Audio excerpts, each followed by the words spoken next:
We made another addition to the Pack Attack squad, pulling Jose Ramirez out of a headliner pack in the last one. And yeah, technically he is just our second to worst in terms of overall starter on the team. But this dude was insane for me at the beginning of the year. On my main account, if I remember, I'll show a screenshot of his stats or something. But he's one of only 3 players so far this year that I've followed through with and gotten all the way to parallel 5. He has like the most home runs in online play for me this year. Just has a great swing or something. So I'm really excited that we added him to Pack Attack. But we had to make a decision, or I had to make a decision. You guys weren't involved. I could either put Jose Ramirez in his secondary position at second base, which is what I did, or I could have put him at short over Story. Now, it would have been kind of fun to put him at short, and then we could finally say we have an all-diamond starting lineup. But just after consideration, I didn't feel like it made the most sense. Like, Jose would have been fine over there defensively, but 76 fielding with 63 arm,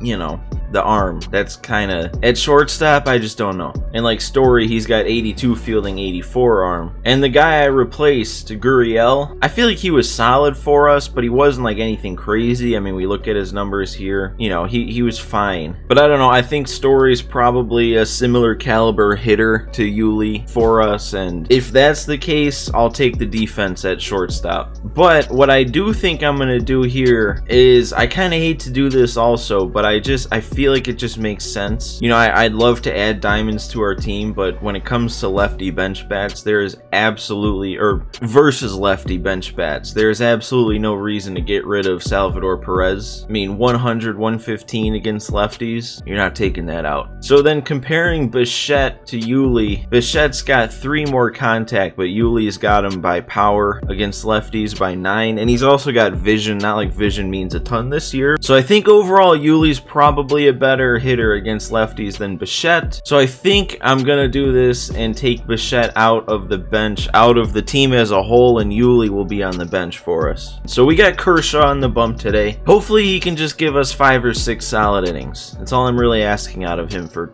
this game. We're sitting at a record of 29-1 overall on Pack Attack. We've kind of still yet to play good competition on the series though, just, you know, based on the fact that this is a second account, so the only games I'm playing on ranked are the games you're seeing. So we don't always play enough games in a season to make it to super high divisions, but hopefully we're on our way there now. 595 rating, still got a couple games to go before we hit the threshold to be playing games on Hall of Fame, and that will be the true test for this team. Oh, and I almost forgot. I almost forgot to do it, man. Sometimes I forget, but I didn't this time. Just barely remembered. So first of all, the Stub Bank. I sold everybody who's not named Jose Ramirez from the last pack opening we had. That came out to add 2,527 stubs to our Stub Bank, bringing our total up to 16,480, so slowly but surely building that back up. Hopefully it's still another week or so before we get a special pack, so that we have time to build it back up. And then last episode, as of now, has 7 likes on it, so with each like being worth 250 subs, we're starting off today automatically with 1,750 stubs going to packs in the end. So guys, make sure you like this video because every like is a big deal. It adds stubs to our stub count for each game. Every like, 250 stubs.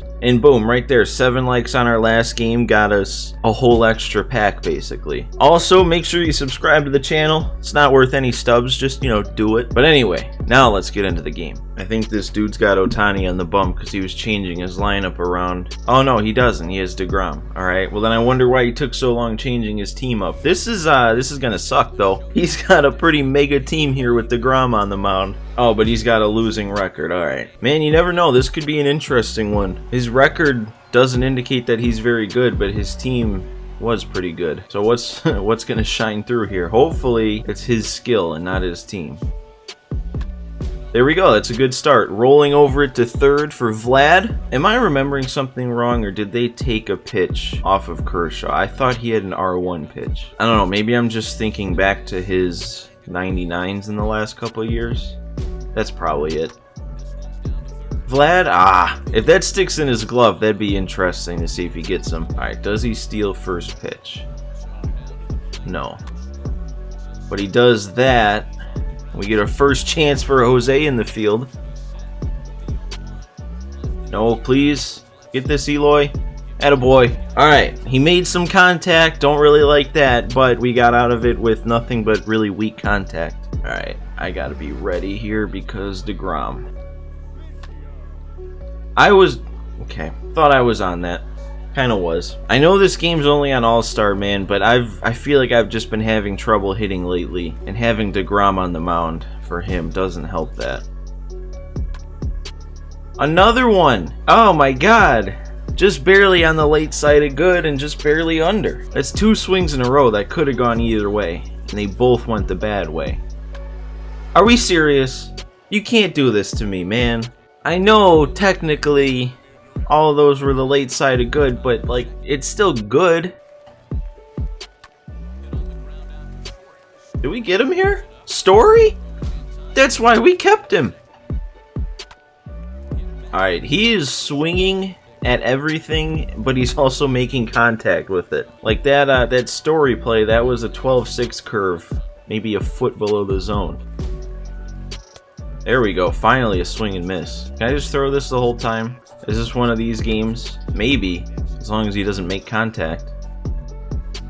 There we go, we get a strikeout. Maybe I can get away with just throwing like changes and curveballs below the zone. If that's the case, we might be in a good spot. Alright, are we gonna keep flying out on the fastball up and in? This is gonna be a slider though. Nope, he went back to the fastball. Dude, I'm timing it up for the most part, and he's just keep going, keep going. What? Olsen, that one's gonna get down. There we go. Probably shouldn't have swung at that with where that was, but we picked up a hit. That's all that matters. Oh no, it's an Edwards situation again. I'm either way out in front of it or not in front of it enough for it to do anything, and that's not what you want. Come on, JT. Well, come on, me, really. That was like 20 pitches or so total between the two of us to get through 2 innings.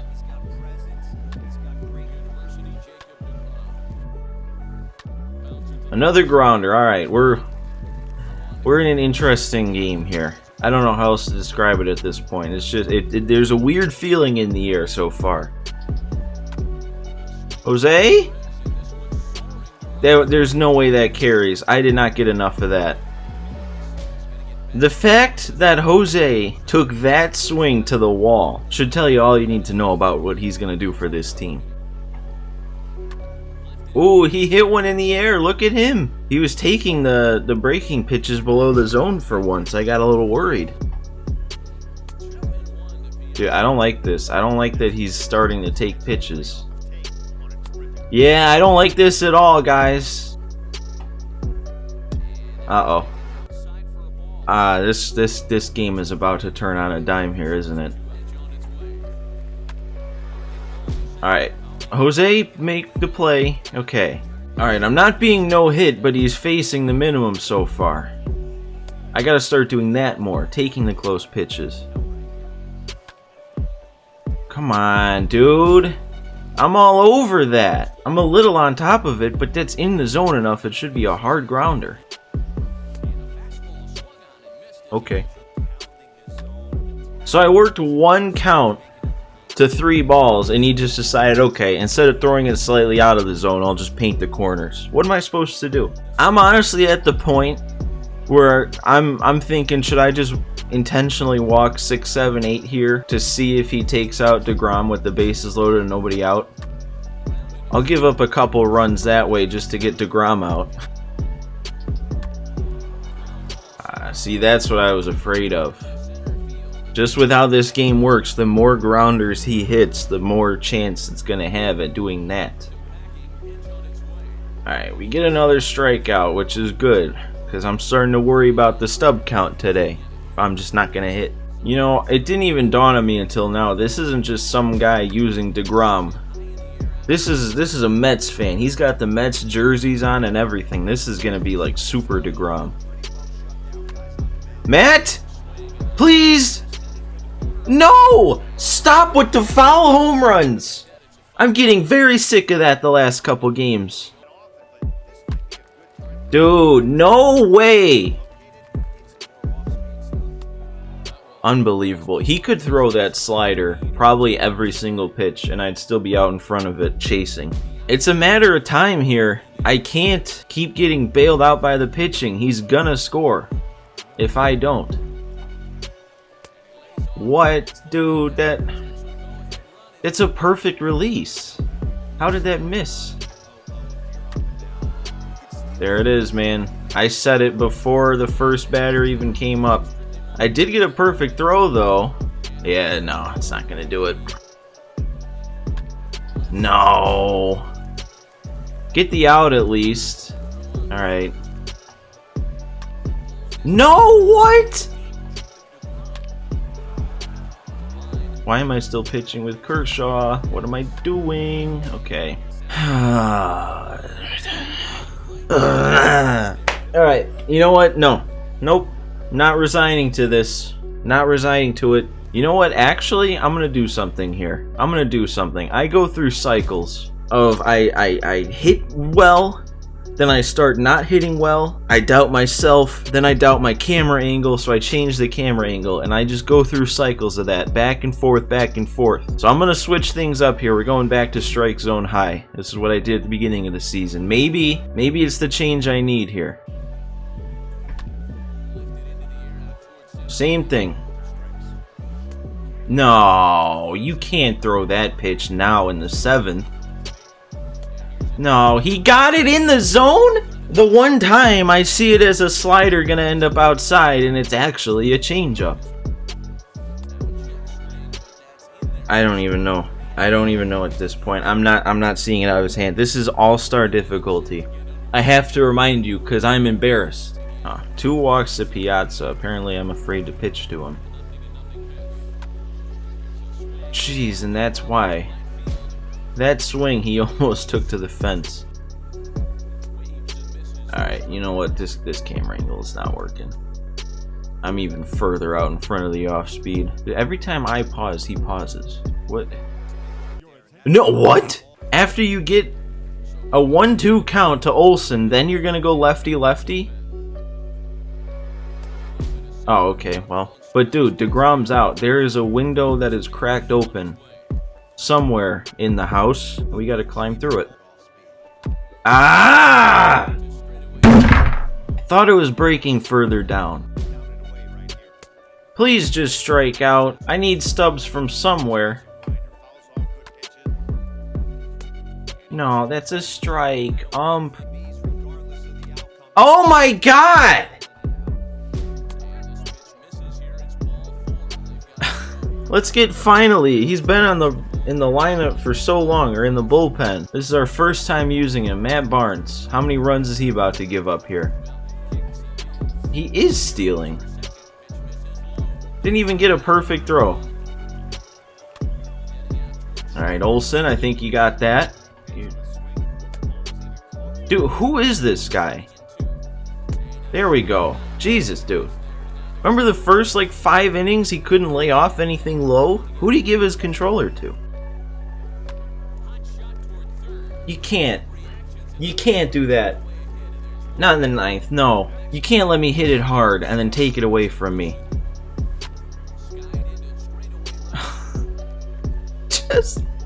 Just move the PCI up just a little bit. Hey, okay, hang on. Well, okay. I felt hope for a split second, and then it's just gone. I don't know why. Even though that run doesn't technically matter, it's probably still a smart move. You really think I'm gonna steal? Oh, that's a good one. That's a good pitch. No! God! I was resigned to the loss, but the reason that made me so mad is I really thought it was a fastball. I thought I saw it well, I thought I was right on it, I thought I was about to do something, and then it was just not fast. I wish so bad I could just make that game go away. I wish I wasn't playing on a separate account for Pack Attack, and that I could just say, oh, I'll just record another game. But I can't, because you'd see 29-2 and be like, that's just embarrassing. You can't be doing that. I don't care who's on the mound. You could throw out a guy who's throwing 110 and you shouldn't only have 2 hits. 1 hit until 2 outs in the last in the 9th on all-star difficulty. Not when you play this game as long as I do. I guess I'm just in one of those time periods that we all go through, man. They always pop up. They always pop up every month or couple months where you just can't hit. And I knew I was trending that way. I knew I've been not hitting the best over the last week or so, and then that game just solidified it. Kershaw gets the 2nd loss on his record, but that one wasn't actually his fault. He pitched a good game, really. But we got a parallel there. JT also paralleled. Alright, so at least we get 2 parallels. Alright, well, it might not be as bad as I thought, but it's still pretty bad. So first, we got the 7 likes that we already discussed at the beginning to give me 1,750 stubs off the bat. But then, for the first time, I think ever, we went negative in just the hitting aspect, because the only hitting stats I got was 2 total bases for 500 stubs, and then I struck out 8 times for negative 800. So for purely the hitting stats, that's negative 300 stubs. So that's good. Runs allowed was 2, so we get 2,000 stubs out of that. Allowing 5 hits is still good for 1,750. I struck him out the 4 times, so that's 1,000 stubs, and then we had those 2 parallel 1 upgrades at the end of the game, good for 2,000 stubs, and that brings our total to 8,200 stubs for today's game. Alright, this is all we were able to do. It was either this or 1 headliner. So this cost 7,500 stubs, leaving 700 stubs remaining, which is still under halfway to another pack, so that goes to the Stub Bank. And yeah, let's hope we get something out of these packs to get some sort of positive out of this episode. But man, I really do believe that it was just deGrom. Like, that's the only reason I lost, obviously, because I couldn't hit him. Cody Bellinger. He probably is not going to make it, but it'll be interesting to look. Yeah, you know what? No, he's not going to make it. But I really think if he had anybody else on the mound, even Edward Cabrera, anybody, I really think I would have won that game. He was not the best player. His record was below 500. I just can't hit deGrom. Another gold Castillo. Might have to give him a look. Alright, and then the final pack. Last chance to get some sort of positive out of the episode today. And what a fitting way to end it. Harold Castro. Well, unfortunately, that brings this episode to a close. Or maybe fortunately, honestly. I hate to say it, but an episode like that is bound to happen from time to time. It's just a shame that it had to happen so extreme and so embarrassingly bad. But anyway, once again, make sure you're hitting that like button. Each like gives 250 stubs, and man, after what you saw today, I might need that. Because actually, honestly, with how I round up, if we had 1 more like on the episode today, I would have gotten a 6th pack, and we all know that one had Trout in it. So yeah, that's my argument for why you should hit the like button. You know, you should also hit the subscribe button, because, you know, there's good reasons for that too. I don't play like this every game, I swear. But anyway, that does it for me. Thanks for sticking around for this one if you did. Hopefully it gets better, but either way, I'll see you next time.